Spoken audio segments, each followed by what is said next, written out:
Hey, it's Dean here from the Workshop Whisperer. And if you want to find out how your leadership has been impacting your team or how it can impact your team, then you're in the right place. And if you want help with your leadership and team unity, then make sure you stick around till the end of this video. If you like this video, give me a little thumbs up in the comments below. Yes, that blue thing in the top right corner is my attempt at drawing a thumb. But let's talk about how your leadership impacts your team. Now, how might some of these problems show up with poor leadership, low levels of leadership, or when there's a lack of leadership inside your auto repair shop? Well, maybe you're noticing that your productivity of the team's going down. Maybe you're noticing that you're not selling all of the available hours across a day. And perhaps, your team just don't see a positive example of what good leadership looks like. These are a number of the problems that can show up, or at least can be a great indicator to you of how your leadership is impacting your team. But of course, for every problem, there's an opportunity. And what's the opportunity here? Well, the opportunity is here for you as the business owner, the business manager, the leader of this team to actually lead the way, to show your team the way forward, and ultimately to be the change you want to see. Okay, to be the example, be that shining light. Be the leader and be the change that your team's looking for. Not just for themselves as professionals, but also on a personal level. The way that you show up for your family, for your friends. This is the great opportunity to have, a truly lasting impact on the people of our team. Now, when we look at this as a framework, there's three areas here that you need to be focused on as the leader of your auto repair shop. These are flow, form, and focus. Number one is flow. Everything happens from you down. Okay, so the level of leadership, the quality of leadership, the type of leadership that you want to see, you want to hear, you want to feel in and around your auto repair shop actually flows from you. So you sit at the top and everything flows from you over the team. Okay, so if there's negative attitudes, poor language,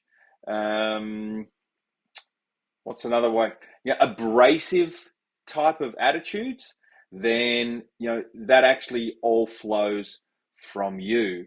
The second is form. You need to look at what you're doing as the business owner. Those three examples I just gave, right?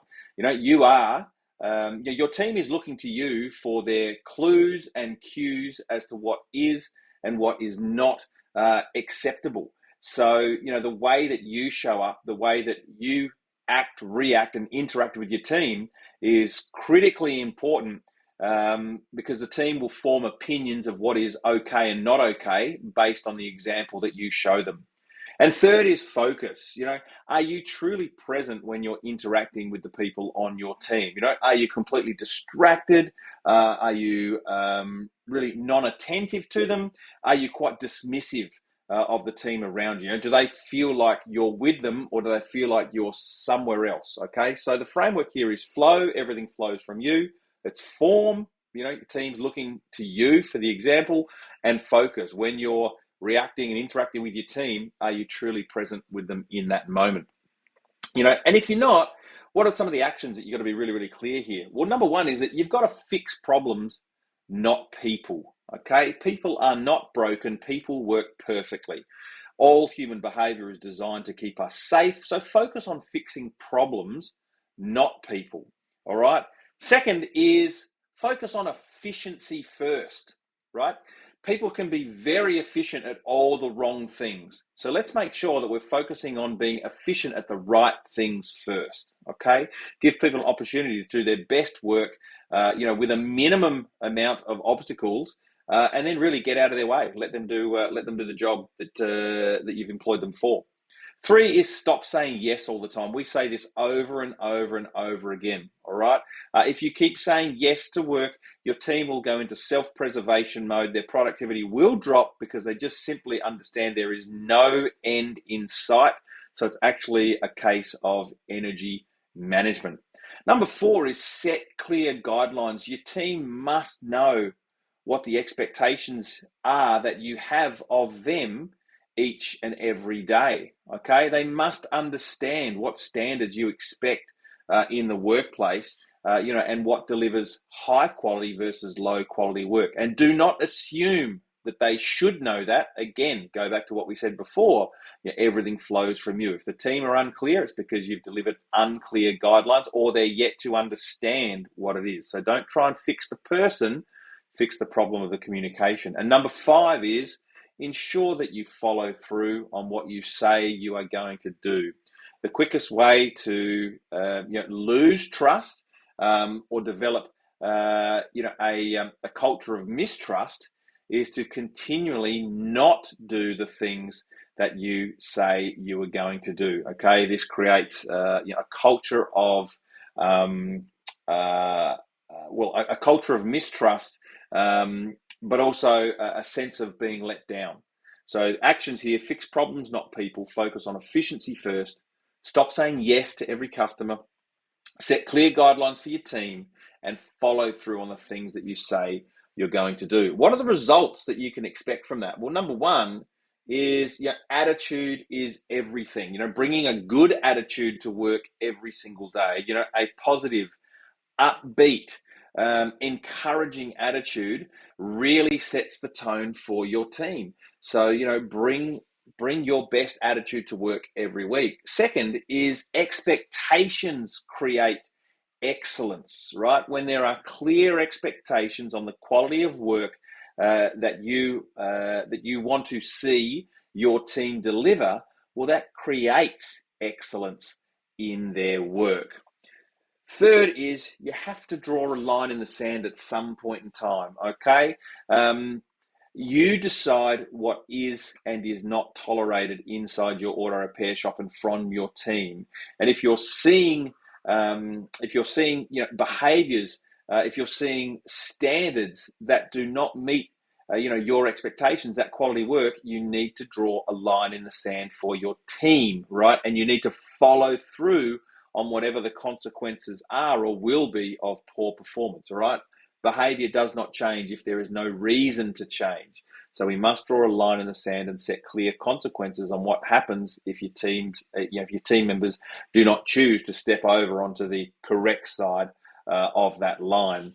And third, we need to create a commitment to completion. That is, that we are encouraging and focusing on completing high quality work in the time that is given.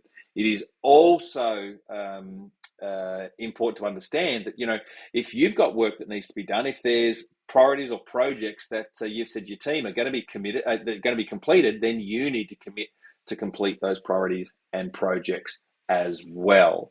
Now, why does this approach work? Simple, because everything around you is you, right? You create your external environment by not just by what you see, what you hear, and what you feel, but when people are looking at you, the example that you set. So what they see from you, what they hear from you, how they feel around you is directly related to you.